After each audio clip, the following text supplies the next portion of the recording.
Good evening, friends. And today we are back with our next episode of Baro Buddies. And today we've taken a special topic to discuss. And this is essentially because now winters are setting in. And sometimes when you talk of obesity, it is the seasonal change which is very important. So today's topic for our discussion is going to be Baro Winters, talking about winter food, winter health, and how winters can affect obesity. And I think we have a very special guest today. We have with us Dr. Richa Jaiswal. So, warm welcome to you, Dr. Richa Jaiswal. So, Thank you Madam so much. is a senior dietitian from the most premier institute of our country, All India Institute of Medical Sciences. She is a registered dietitian, essentially in surgical disciplines. I had the privilege of meeting Madam a couple of months ago while working on a paper together.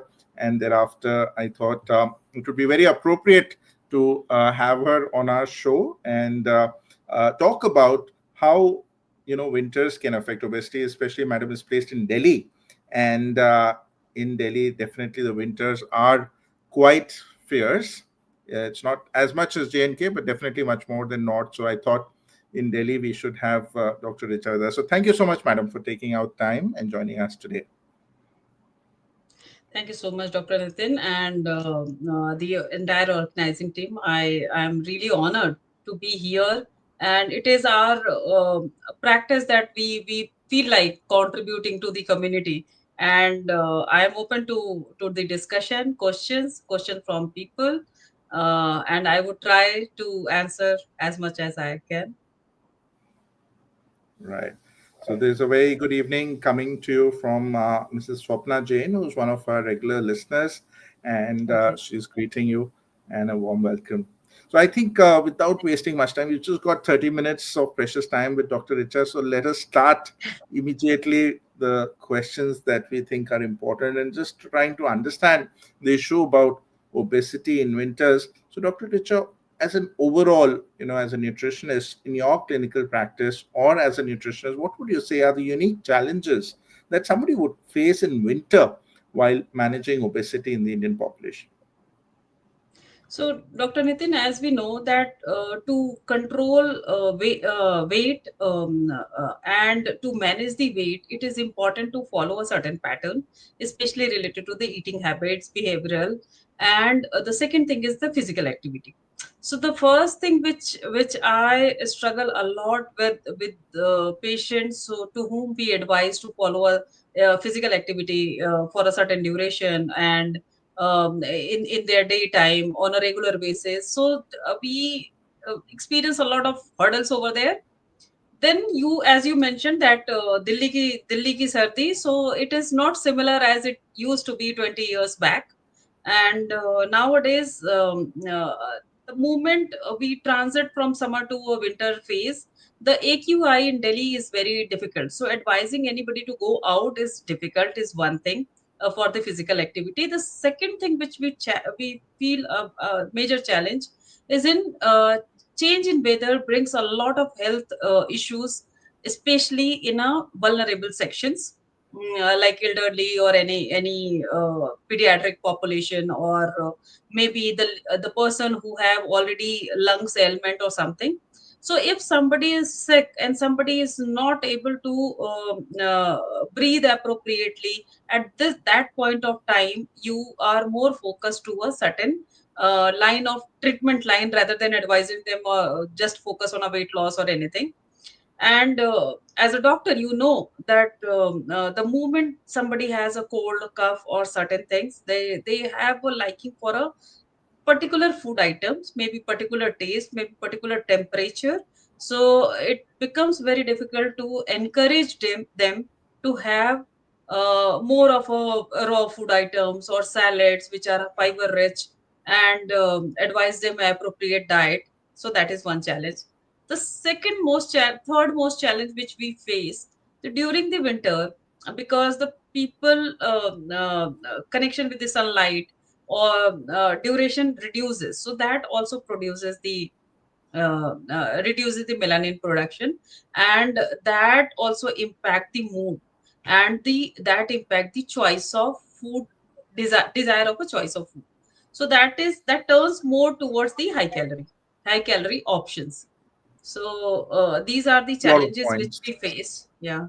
Right. Thank you so much. I think there are a lot of learning points that we are getting from Dr. Richa. I think, but a special focus and a mention that I'd like to highlight is in the vulnerable population. I think in winter, sometimes we are just focused on our routine way, the way we handle. But I think when we are handling people who are very old or children, I think we need to focus on them as well. And definitely physical activity and the dietary changes that changes during winter. It's a challenge for everybody, including for us as healthcare professionals. So definitely all the points are very well taken.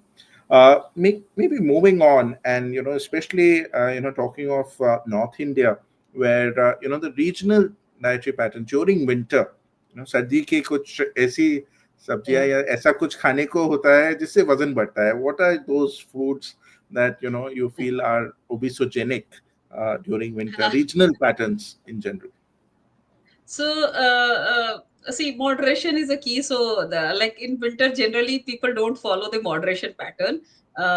There are certain food items which comes only in the winter, and people think, कि, okay, अभी खा लेते हैं, फिर बाद में देखेंगे, something like that. So, the most important, if the moment you think about the north side winter, the first thing come to your mind is like gajar ka halwa, and people have I mean, I do not know how southern side people uh, think about the gajar ka halwa, but it is very very popular. The winter means gajar ka halwa, that is mandatory thing and that everybody eats. The second thing which is very popular in the northern region, especially certain section like Punjab, if you go to Punjab or towards in Delhi, that culture travel to Delhi as well. So यहाँ पे like मक्के की रोटी, सरसों का साग and a lot of butter. If you come to cities like Delhi and the fast-paced cities where butter consumption increases in the winter season more, people find it easier to digest in the winter season of fatty food items, especially the butter, ghee, and all. And those consumptions also increases. And if you go towards the northeast side or northern side of our country towards the eastern side, so they have a preparations which is more from the good. So jaggery is the main component and they use a lot of nuts, seeds with that. So nut seeds goes down, which is a nutrient dense stuff. The major taste comes from the jaggery. So jaggery consumption also increases on day to day basis. So 3 months approximate, entire 3 months or entire 4 months, depending on the temperature, they consume a lot. Consuming is not a bad thing, like in which phase, which age you are consuming, but the burning, like calorie burning and the physical activity is minimal in comparison to the calorie intake. So that is a bigger challenge which we face in the northern regions. And I think jaggery is very popular in entire India. So if you preparation may vary, but then again they use a lot during the winter season. Then in certain part of our country, ganne ka juice is very popular, and they drink a lot during this phase, especially between 2 to 4 p.m.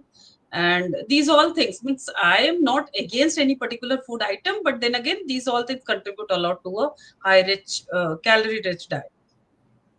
Completely agree. And jaggery, as you I mentioned, forgot, not I only the just forgot the quantity. laddus. Right.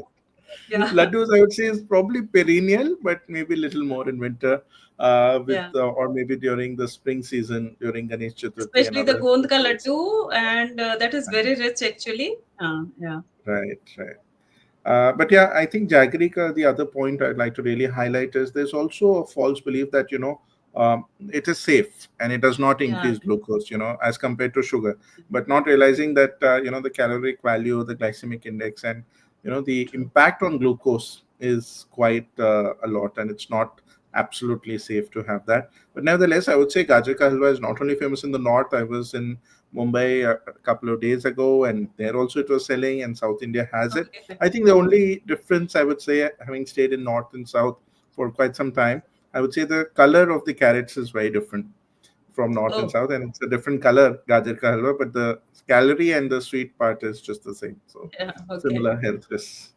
But thank you for that answer. With this, moving on, I think again, being in India, we have a lot of festivals, lot of customs that we follow. Our culture is very rich, and like you said, it's not bad to follow anything. It's not bad to eat anything. Moderation being the key, but there are certain festivals and the foods that are associated with festivals. December time we do have very good, Christmas, New Year.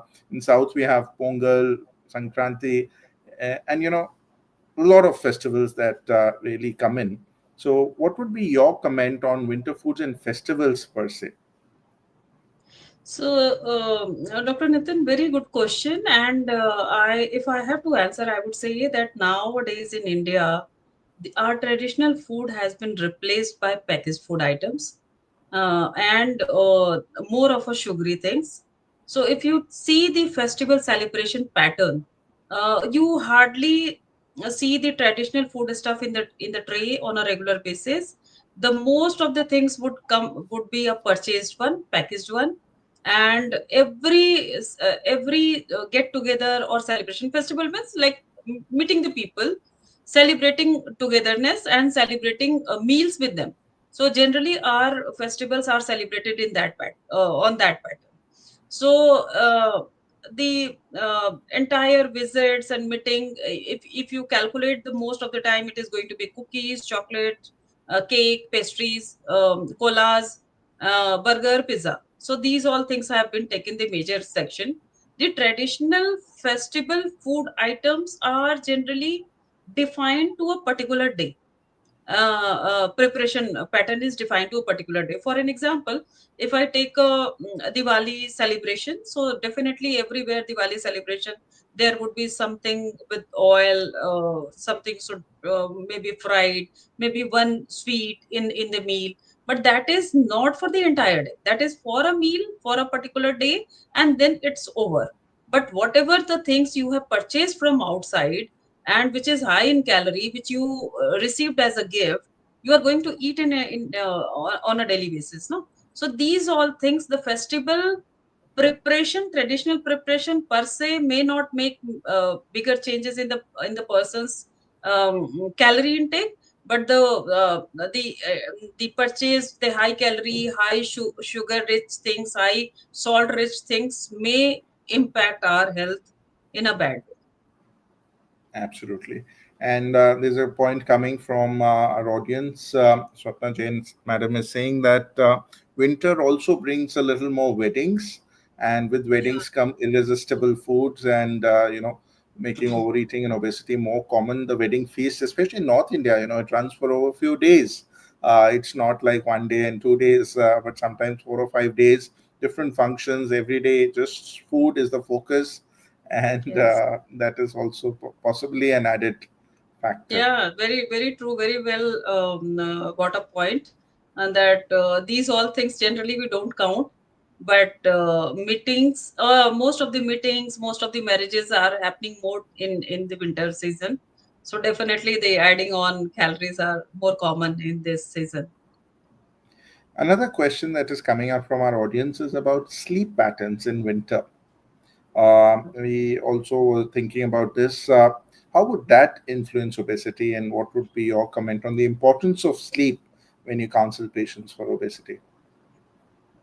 So sleep pattern, matlab everybody would have a different way of sleeping pattern in the winter. So winter per se, how much it impact the sleep pattern is, it is too um, uh, vague to say that winter per se affect the sleeping pattern. But in winter, generally people sit on bed most of the time, and once you are confined to a particular place where you are getting sleep or you are not getting sleep, if you are sleeping you may not eat, but if you are confined to bed and you are not doing any activities or going out much, then definitely you are tend to eat little more food stuffs during the like sitting period or non-active period. And in winter, generally the nuts and the peanuts and the other laddus and these things are already prepared and kept at home as a reservoir. and everybody like tend to eat these things because these are not freshly prepared food items. These things are prepared in bulk. So if you are confined to home and not doing much activities, and definitely you are tend to eat little more. That is very common thing. It's not related to winter or summer, but it is more is like where you are spending most of the time in a day. Absolutely. So I You want think to add? yes. Yeah, no, confinement is definitely there, as you rightly mentioned. I think from earlier times, the habit has been, to keep more food at home during the winter so that you don't have to go again and Yes. again. Physical activity is limited, but that access to food itself becomes a bit obesogenic. But Yeah. then, when you're talking of physical activity, you mentioned about air pollution problem, especially in Delhi and other northern cities. And the days are much shorter in winter. There's already so much work to do, and then on top of that, the days are short. And then the first thing to cut out in the day is the exercise because morning is too cold. At times, we would Yes. actually, as healthcare professionals, tell our patients not to go very early morning in the cold. But then, Yes. what would be your tips to a patient? In busy urban Indian cities, how do they maintain their physical activity in the winter despite all these adversities of pollution, shorter days, etc.? Yeah, so Dr. Nathan, very, very valid question actually. As you mentioned, as a medical professional, we ourselves say no, advise our patients not to go too early in the morning or maybe very late in the evening, especially if they have certain ailment associated in addition to the obesity. So and they do not have time in the day to walk or work. So and we all advocate and we all practice that after every hours, like 6 minutes, six. So six time in a day, 6 minutes walk, and every six hourly, every 4 hourly, if they can manage, that would be great. And for professionals, generally, I say I try to practice myself also. Okay, like every professional have approximate 30 minutes in a daytime for a lunch break. Minimum of 30 minutes has given in every workplace. 30 minutes has been assigned and given to them. So we need to prioritize. Like these periods may go after 2 months, 3 months. So the extreme weather will definitely go after 2 to 3 months.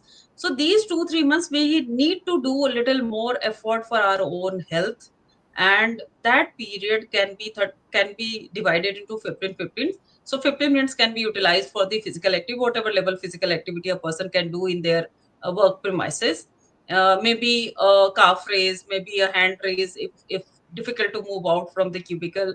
And people like me who are, or you, who are like more blessed to take a round around the premises. So we can do that, and maybe sitting on a chair, some level of activity can be done even at night, in the morning.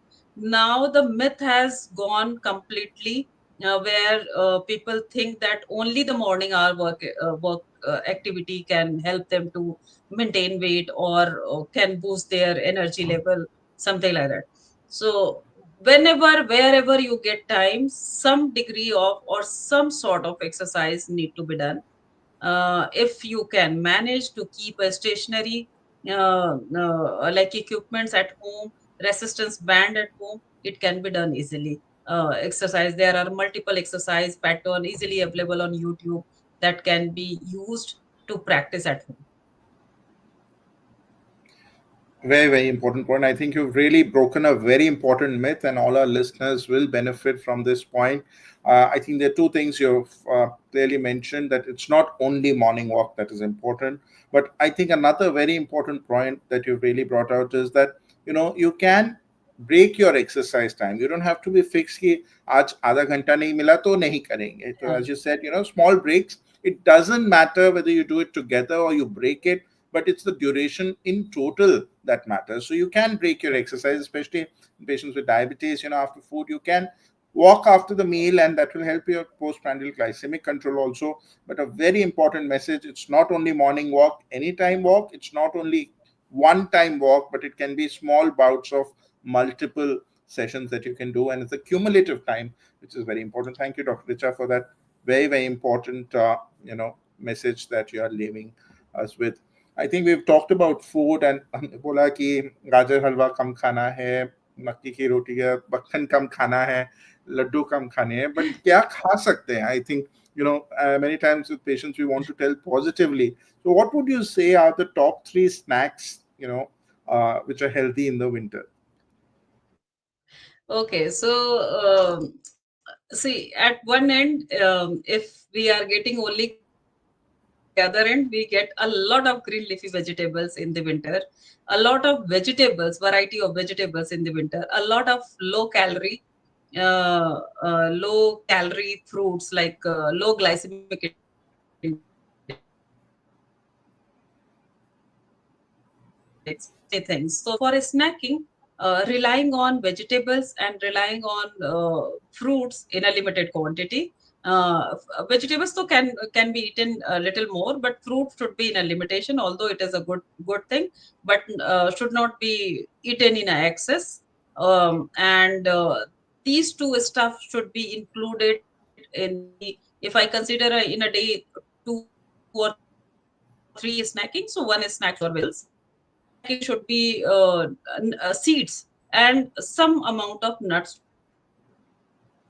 And the third can go to any warm drink like maybe a cup of milk, so something like that. So I divide in a three different segments rather than relying on a biscuit, cake, pastries, namkeen, samosas, or any other food stuff. So again, And very, very homemade important. preparations also. Right. I think So that's an homemade important. preparations also, like they are some people yeah. Yeah, Yes, please go so on. homemade preparation like pilas and homemade dhokla. I ask them not to eat outside dhokla because those things are like with sugar syrup. So I ask them to, if you wish to eat at home. Then there are some South Indian, any fermented steamed food stuff and sprouts could be a very good choice. And combo of things like some people don't like sprouts, so like adding some amount of nuts on top of that to add some crunchy taste, or maybe little more vegetables with some salad dressing. So I think some concoction are really good things. So to simplify that, as I mentioned, one fruits and vegetable, one seeds, and one hot warm low calorie drinks. Absolutely. Excellent options given there. And I think a lot of our listeners will benefit with their advice, and completely agree. I think the variety of vegetables that we get during winter is much more than summer. Summer is tinda, Yes. tori, loki, and that's about it. But here, there's so many good green leafy vegetables and different types of vegetables. So I think very well said, Dr. Richa. I am conscious of time. We have 5 more minutes, and there are questions which are coming up. So let me just quickly ask you one important burning question, which is about children and adolescents in winters. They are sometimes at higher risk, again, not going out to play. So what advice would you give to your patients as parents when they have to manage children with or adolescents with obesity in winters? Okay, so two things I want, because winter has a variety. So and the pediatric population, they are actually picky eaters, and they have certain specific choices. So saying no to them to because of the calorie and all wouldn't be a very good idea, because they are not going to listen you in that way. So it's important for the parents to use those healthy stuffs and make that stuff according to their wish. So including, like, if even if for an example, even if they want to eat burger, so burger base can be healthy. The good amount of vegetable options adding in that could be a healthy choice. Then putting like, instead of putting so much of a calorie dense spreads, like a spread can be prepared at home from the hung curds and all. those things can be added. This is just one example. The second is like the pediatric population, adolescent, they don't feel like eating green leafy vegetables, which are nutrient dense and less in calorie. So those stuff can be topped up in dough, in dal, in different vegetables or different preparations, rather than just asking them to eat in a raw form, as adult people generally prefer to eat as a salad. So these kind of variation is very important. Then second thing is like, if you don't do, your your child will not do. So if you require to be there, not only role model but be with them, and because role model could be any, but if you are there with them, if you are doing something, they are tend to do follow the same pattern. Physical activity is very important because we are very protective for our kids, and we in winter or any other things, we don't allow them to go out. In Delhi generally, even as a medical professional, we don't ask people to go out more frequently in this season because of the AQI. But then, as I mentioned, like there are many things, like we can play with kids at home, or we can do some resistance training, which is very interesting. And since it is not taking too much of your energy in doing that physical activity, it would be easier for children also to follow the pattern. And if you have plays, then playing with kids would be a very good idea. Lot of brilliant suggestions, Dr. Richa. I think a very important point, setting an example yourself, not telling no to children. I think very, very important points that you've really told from, these are practice pearls, I must say, that are very, very important for all of us to follow. And definitely playing is a good way. And especially, playing games which are not just sitting board games, but do involve some physical activity. But great points, and I think maybe we can take one point from the audience as the last point that is coming up, and that is in winter about low water intake. That's another area that is very important because people hesitate. They're already passing urine very frequently. There's less sweat and water loss, which is less through the skin. So people, do they mistake it for hunger? And low water intake itself would sometimes lead to overeating and increased snacking. So, as a dietitian, what is your advice to people about water intake during winter, and does that help in weight loss? So, Dr. Nitin, what less water intake is a part of any obese people like pattern, the life pattern. It's not related to winter or summer. So, it is important to advise them to drink good amount of liquid. Liquid doesn't mean water. Liquid means like it could be a soup, it could be a lemon water, it could be a coconut water along. And if you are drinking milk, could also be considered some section of that in the liquid or milk preparation. Then we eat dal, vegetables, so those section also be. So 500, if you minus, at least 1.5 liter minimum of 1.5 liter of liquid should be taken in an entire day, including some water and the other liquids if they are taking on a regular basis. To have that much of, I ask them to divide it into three different segments of the day. And in the morning, I ask them to have little more, morning till evening, and evening till night, because in a winter they don't feel like getting up and going to washroom. So I ask them, if you have reservation, or if you don't want to have more of a liquids in the evening hours, then try to finish off at least a liter or maybe 1200 in the morning hours, and remaining in the evening till night, and keep sipping it. So that is one thing which I say.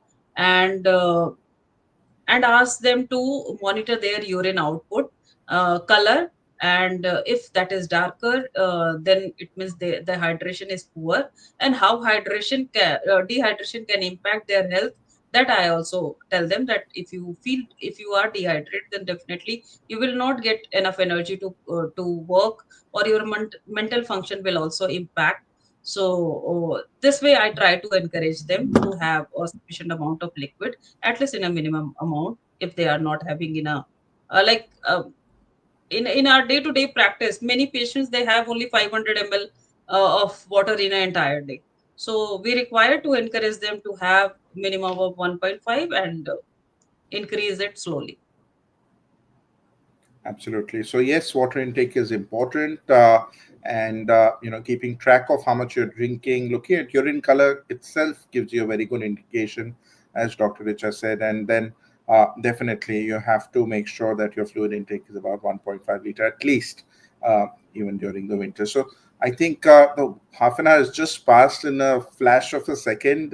Thank you so much, Dr. Richa, for giving your pearls of wisdom of your years of experience. I think our audience is just enjoying it. There's a lot of greetings and thank you coming to you from everyone who's logged in.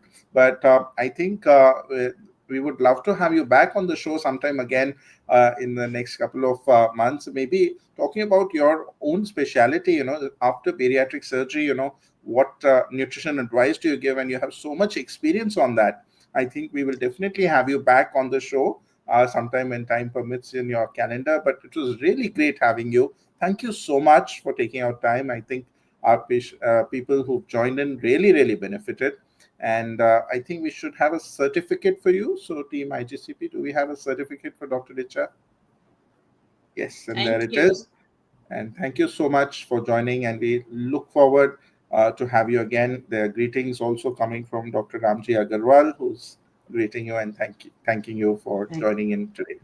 Thank you. Thank you so thank much.